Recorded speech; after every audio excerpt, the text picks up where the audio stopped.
Yo, what's up, YouTube? This is Alonzo Q here to do a quick reply to Chicano Xperience, one of the YouTube personalities on here. I'll probably actually end up doing a few video replies to this homie, and you know, let me say I respect you, Chicano Xperience. Your channel's pretty cool, and actually, it's a big inspiration for why I decided to start doing a YouTube channel. So, big ups to you.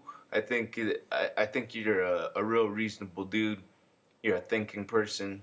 You're applying this Chicano identity in a way to make sense of the world, and yeah, man. So I was checking out some of the videos, and they're pretty interesting. You did one about the Trump protesters, and you were talking about violence and when is violence appropriate.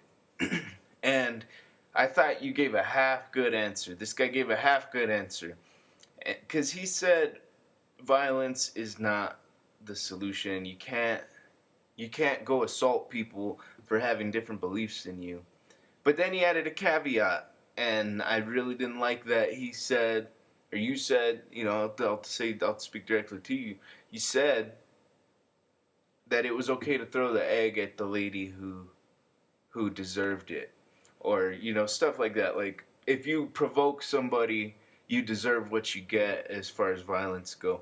And I just have a fundamental disagreement with that, because I get what you're saying. If you taunt somebody, and especially if you're throwing racial insults or slurs or something at somebody, it makes sense that you're risking them coming at you with assault or violence or whatever.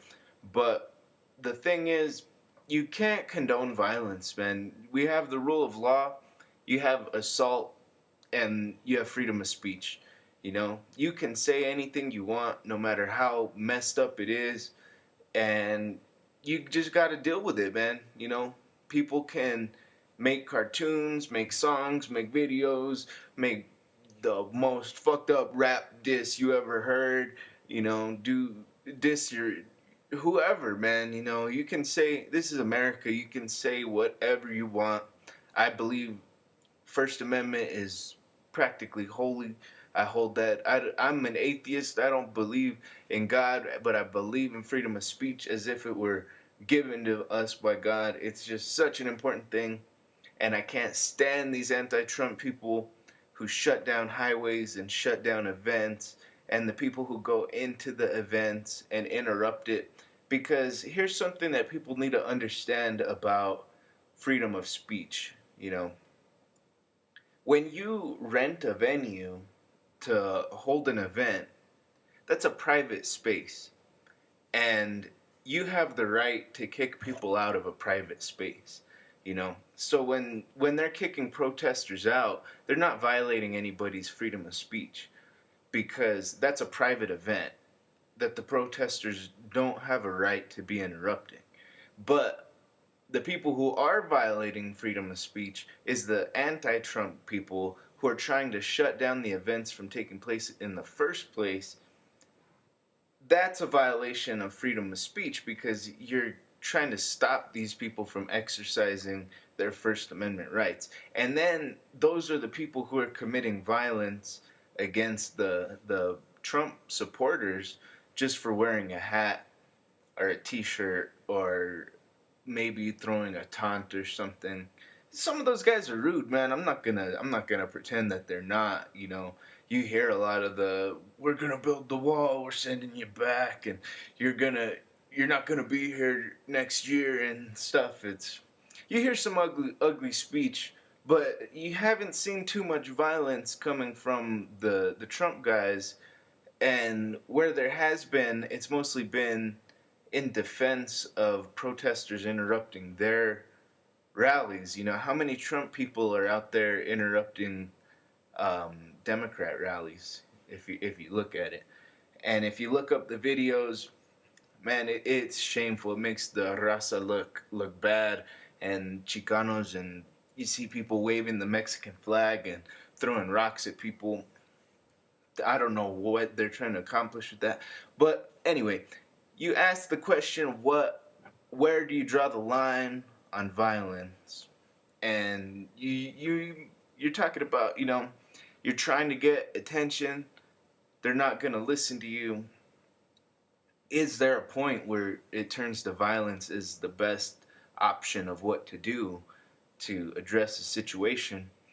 And now I'm a libertarian. I know a lot of people aren't well versed on libertarianism. I'm not an expert on it, but it centers around the non-aggression principle, which is about the non-initiation of force. You don't have the right to force people to do anything or to hurt people.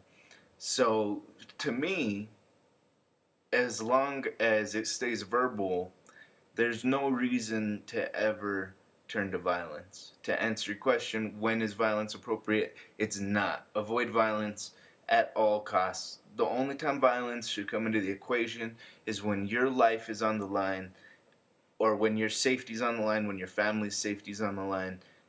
When you're defending your life or your property, that's when violence becomes relevant. When you're talking about speech, violence is never on the table. And that's my stance, because I mean, look at these people in the police brutality. It's one person's word against the other, and you gotta have the moral high ground all the time if you want to make a moral point.